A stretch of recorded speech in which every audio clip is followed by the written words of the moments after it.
Hello everyone, I'm Kuldeep Kaur. Welcome you to my academy.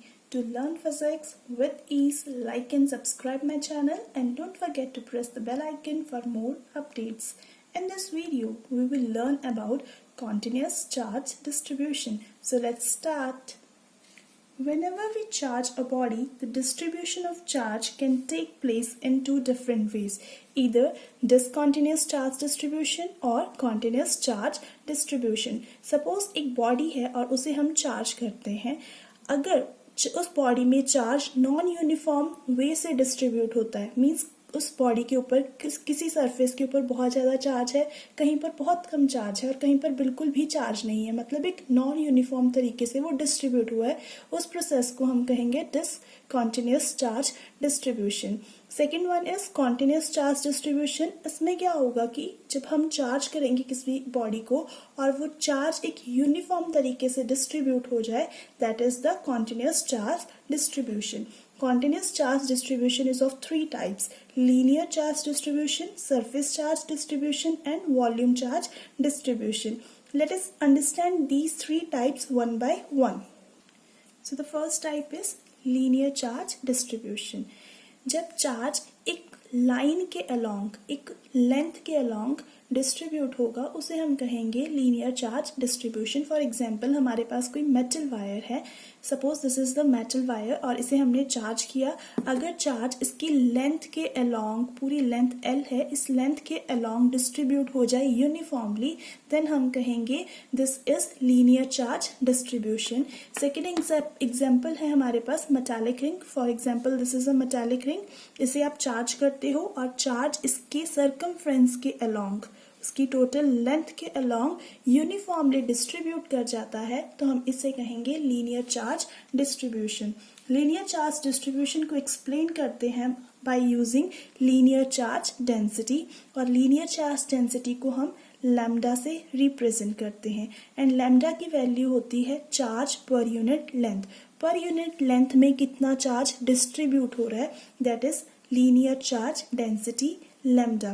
For example, अगर हम metallic ring की बात करते हैं, देन मेटालिक रिंग के लिए लीनियर चार्ज डेंसिटी की वैल्यू क्या होनी चाहिए. सपोज हम इसे Q चार्ज दे रहे हैं, देन इसके पास कितना लैम्डा होना चाहिए.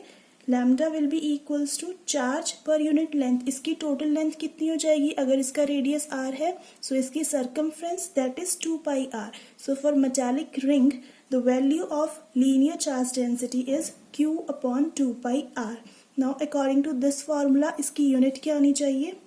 चार्ज की यूनिट होती है कूलम एंड लेंथ की होगी मीटर. सो कूलम मीटर इनवर्स किसकी यूनिट है, लीनियर चार्ज डेंसिटी की. Second type is surface charge density और सरफेस चार्ज डिस्ट्रीब्यूशन. जब चार्ज किसी सरफेस के ऊपर यूनिफॉर्मली डिस्ट्रीब्यूट हो जाए. फॉर एग्जाम्पल, हमारे पास मेटालिक शीट है. For example, this is metallic sheet. अगर इस शीट के ऊपर चार्ज इसकी सरफेस के ऊपर यूनिफॉर्मली डिस्ट्रीब्यूट हो जाए, देन हम इसे कहेंगे surface charge distribution. Another example is conducting sphere. एक स्फीयर है, उसकी सरफेस के ऊपर चार्ज यूनिफॉर्मली डिस्ट्रीब्यूट हो जाए, वो भी किसका एग्जाम्पल है, सरफेस चार्ज डिस्ट्रीब्यूशन का. इसको एक्सप्लेन करने के लिए हम यूज करते हैं सरफेस चार्ज डेंसिटी. इसको हम सिग्मा से रिप्रेजेंट करते हैं और सरफेस चार्ज डेंसिटी का फॉर्मूला होता है charge upon area, that is per unit area में कितना चार्ज डिस्ट्रीब्यूट हो रहा है.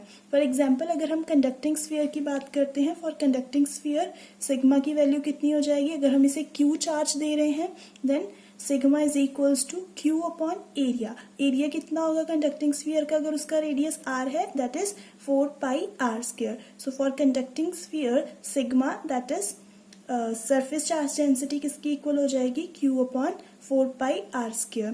देन इस फॉर्मूला के अकॉर्डिंग सिग्मा की यूनिट्स क्या होंगी, coulomb metre inverse square. Third type is volume charge distribution.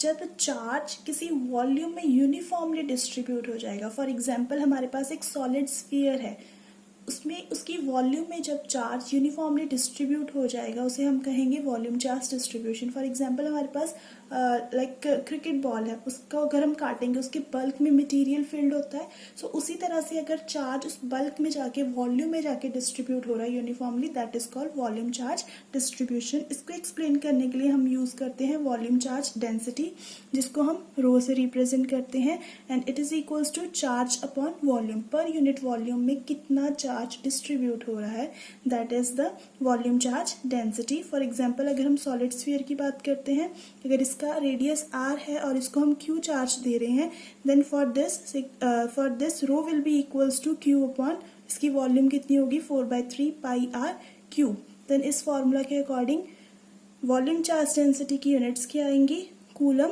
पर यूनिट, वॉल्यूम की क्या आएगी मीटर क्यूब, फिर ऊपर जाके क्या हो जाएगी metre inverse cube. So unit क्या हो जाएगी coulomb metre inverse cube. So ये है हमारी कॉन्टिन्यूस चार्ज डिस्ट्रीब्यूशन। 3 तरह की होती है, लीनियर चार्ज डिस्ट्रीब्यूशन जब चार्ज एक लाइन के अलोंग डिस्ट्रीब्यूट हो रहा है, सरफेस चार्ज डिस्ट्रीब्यूशन जब चार्ज यूनिफॉर्मली एक सरफेस के ऊपर डिस्ट्रीब्यूट हो रहा है, and third is the volume charge distribution जब चार्ज यूनिफॉर्मली किसी वॉल्यूम के ऊपर डिस्ट्रीब्यूट हो रहा है। So this is all about continuous charge distribution. These 3 distributions are very important.